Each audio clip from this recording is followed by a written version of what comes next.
Hi, my name is Dr. Nathan DeLorey, and today's talk we're going to talk, instead of going into the depths of hyperbarics, facts, and research, I want to talk more about my personal story about why I got into hyperbaric oxygen therapy and why I'm excited about using that service for our clients. So today I'm going to be getting some questions from our friend Chris in the office, and I'm excited because he hasn't told me all of his questions. He's got a surprise question, so make sure you stay to the end of the video for when Chris is giving me the surprise question. Now, is it going to be the last question? I'm not sure. He's not telling me when he's giving me that surprise question. So, Chris, I'm all ears. What do you got for me? So, thank you for having me here today. But the very first question is actually something that you brought up immediately, and that would be, how did you actually get into HBOT? How did you learn about it? Why did you commit to it? So on and so forth. You know, what brought you in? What happened was my best friend, Dr. Dana Landon in Elgin, he got to see the results of what hyperbaric oxygen therapy can do for his wife. His wife had been dealing with long COVID. She had a lot of fatigue. One day he came home and she's laying on the floor between the bathroom and the adjoining bedroom. She couldn't get from the bathroom back to the bedroom. So she really had a lot of issues with this long COVID. And they got her to a chamber, and they did 3 sessions one week and 3 sessions another week. Then they flew to the Carolinas. She walked 2 miles down that beach, and it was a windy day, the sand's blowing around. And then she said, well, how far did I walk? And they walked 2 miles back, and she really had a big change with the amount of energy that she had. She's a flight attendant, so she was already a little bit primed to receive that increased oxygen. You know, when you fly, you're at about 16% oxygen, and typically we got 21% oxygen in the air. So she's used to this hypoxic environment, and so they saw some exciting things with this long COVID symptom for her. They ended up buying a chamber. They saw wonderful things happening. I got to go meet some of these people. One gentleman had long COVID with memory loss, and he had quit his job but was now training his son to do the job. He at 13 sessions in, his son said, listen, Dad, your memory's back. You're back. So I got to talk to him. He ends up not quitting that job. He ends up staying in that job. Another gal that was at this clinic was stuttering and having problems communicating, and her sister said, you should go in the chamber. Now this woman was dealing with Parkinson's, and she did 3 sessions one week, 3 sessions another week, and after those 2 weeks she stopped stuttering. And I got to talk to all these different people and find out, these 3 different people, and find out their testimonial. So does it fix Parkinson's in 2 weeks or long COVID in 13 sessions? I'm not saying it does that, but I got to see results for people. And as a chiropractor for over 25 years, it was exciting for me to see results for conditions that I never saw get results with chiropractic. I saw a lot of things happen with chiropractic, but long COVID affecting fatigue, or long COVID affecting memory, or people stuttering due to their Parkinson's, I never saw results with chiropractic changing those kind of conditions. And now they were getting changes that were obvious. So that's how I got into it, and I then, well, I got exposed to it. I then took a class, 40-hour class, got additional training, and then we took the jump into the water, if you will, and bought a chamber and started seeing patients have their own testimonials in our clinic.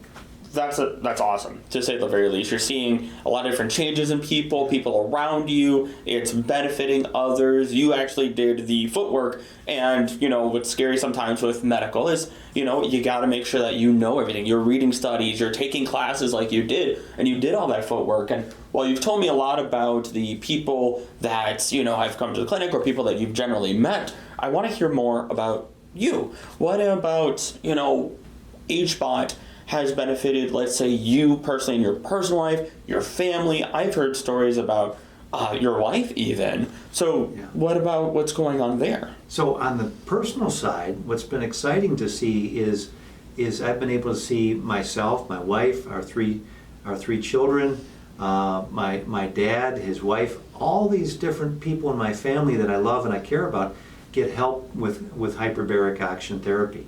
I've been able to see back pain make changes that I never saw as far as speed. I saw some changes with the right sacroiliac joint pain. I got to see my wife make progress that's been amazing with Lyme disease. At this point, she's 85% better. And this is a condition that she's had for 11 years. And for her to feel 85% better, it's been amazing for us. I've been able to see my dad golf better and have more vitality. And so it's been exciting to see the wellness side as well as the longevity side for my dad. What I find interesting actually is when you mentioned like the 85% better and all that stuff, what does that even look like? What, are we simply walking better? Are we waking up with more energy? What's the day-to-day life like? Because, some people might hear 85% and we all get different visualizations in our head. What is 85% to you and your family? The 85% better means my wife is a lot more comfortable and she's a lot happier with how her body feels. Years ago when the kids were small and they would just inadvertently bump into her, it would really cause her a lot of pain. So she had a lot of sensitivity to pain. She had just a lot of issues that were surprising. Things like mood or fatigue. And so this Lyme disease is really a nasty thing. And so for her to feel 85% better, and we're believing she's trending for 100% better, what I'm seeing is my wife is encouraged. She's living her life. She's doing what she wants to do, and she's feeling comfortable. So that's an awesome thing. You always have to love that when it comes to your significant others or the people that you love in your life. That just can't be beat, especially when you have been able to spend this time to help those people. And speaking of helping people, I actually want to lean into, I know we said that we weren't really going to talk about the facts of HBOT and stuff like that, but I want to know, in terms of, let's say, I know this isn't 100% in stone or anything like that, but what have you learned recently that you're excited about for the future of HBOT, even if it's a small study here or there that is starting to get sparked up, whatever it might be, Well, I think the thing I'm most excited by is the longevity piece, is to see that there's a tool that we can use that's going to change how we age. And I want to live a long time, and I want my family to all live a long time, but not just live a long time, but to be well, to be healthy, to feel good. And through chiropractic care, what we've seen is ways to feel good and many times avoid needing medications. And so that's been great, but at a gene level and a cell level, hyperbaric action therapy is changing how people are aging. One of the things that's being seen is what's called the telomere length. Now the telomere are like little caps on the end of your shoelaces, and these are indicators of how aging is happening to a person's DNA. So the DNA has a look like this. The telomere is going on the end of those strands of DNA, and what they're seeing is lengthening of the telomere as people are doing hyperbaric action therapy. We're also seeing stem cell increase. We're seeing the mitochondria, which is the energy producing part of the cell, being more robust, or even more of those produced inside the cell. So that means you can produce more energy. Well, if you can produce more energy in the cell, that means you can repair better, you can communicate better, your cells that is, and you can also have a stronger immune system. So all those are things that we want to have: stronger immune system, better aging, less aging, and so it's very exciting. So with this longevity and with the body and even partially the mind, based on some of what you've said, improving when it comes to a lot of this, and the overall health or fullness of life from being able to be assisted through a lot of this, the question that I actually want to ask now is, you mentioned chiropractic. You've been in this for 25 years. Personally, we have talked about your mentor, and I want to know, how would your mentor feel about HBOT overall? And then from there, what do you think that they could see if you would put yourself in their shoes again? You were under them for quite some time. Tell us, what do you think they would feel and think about all of HBOT and what it could do? Sure, and that's a great question. I had really two wonderful mentors, and one was named Dr. John Thatcher, and the other one was Dr. Alex Cox. And what I see that I think they could have benefited from was one had a stroke, and it's really affected his ability to communicate, to function. And so I think if he could see the benefit of using hyperbaric oxygen therapy to turn on the idling part of the brain, the angiogenesis function of hyperbaric, which is to increase the formation of blood vessels, creating little bypasses around areas that have been injured in the brain. I think that they could have functioned better, and I think that would have been exciting for him. My first mentor had cancer, and I believe that the hyperbaric could have helped him be potentially healthier longer dealing with that cancer. And we've seen wonderful things with patients where the hyperbarics help them have a more robust immune system. Cancer likes a hypoxic environment, and so when you flood that cancer region with oxygen, it downregulates. That's what the research says. It downregulates those cancer cells. So I think they would see that the hyperbaric oxygen therapy really dovetails very well with chiropractic. You're using oxygen and pressure to help heal the body, along with chiropractic, which is taking the interference away from the nervous system. So you're just allowing the body a further way to heal and work better.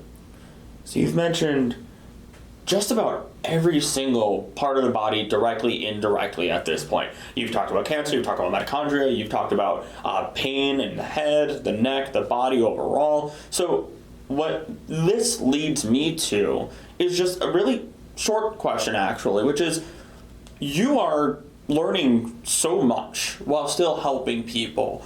How often do some of these studies just kind of come out, these published studies that you're reading and learning from and using to continue to improve your own self? Wow, that's a great question. I'm not sure how often the studies are coming out. I will tell you that I've been amazed to see that some conditions like idiopathic sensorineural hearing loss, they have over 800 studies on that one condition. So the amount of studies that are out there is extensive. And so with so many studies being done, what's exciting is to see what's coming next. What's interesting about the studies, though, is it's often about a 20-year time period between when a study is released and when it's applied into healthcare. And so as consumers of healthcare, which you and I both are, it's really important to think about how we can get this information that's been found to be true and apply it to our healthcare now, instead of waiting for 20 years. So we want to not just get the research done, but we want to know how to apply it. That makes me, as well, another consumer of healthcare my entire life, a lot more comfortable overall. And I'm learning a lot today. And I think I just have one real final question for you. And it's funny that I use the word real, because this is going to go into pure, I'm not going to say pure fantasy, but if you, our doctor, could pick one thing to just magically improve about hyperbaric oxygen therapy that could improve the care that people receive from it, even if it's a little bit out there, maybe if there's no studies, doesn't matter. If you could pick one thing that could just be improved, what would that be? I think the one thing I would look at is that there are hyperbaric chambers around this country, and many of these chambers are being underutilized. What we're seeing is for example, hospital systems that patients have. We had a patient that had a burn, extensive burns, and the patient was told that they were not a candidate for hyperbaric oxygen therapy, even though 6 months after the burn they still had open wounds. Well, when you look at people like Jay Leno and Michael Jackson, Richard Pryor, they all went in a hyperbaric chamber for burns. So what's happening is there's a gap between what hyperbaric oxygen therapy can do and what people's understanding of what it can do. So people think they know what it does, but they don't really know what it does. And I'm still learning what it does, and that's going to continue to improve. So what I'd like to see happen is more actual knowledge and utilization of that tool. And I think one of the things happening is sometimes the paradigms of how we do healthcare are limiting using these more cutting edge technologies. Perfect. Well, Doctor, is there anything else that you'd like to say as we sign off then with our little interview? Well, I want to thank you for listening today. It's been a great pleasure to talk to you. If you got any suggestions for comments or future ideas, you can leave those in the comments section below. Also, you can see in the description our URL for our clinic. We love meeting with you today. It's been a great pleasure. Look forward to talking with you again soon.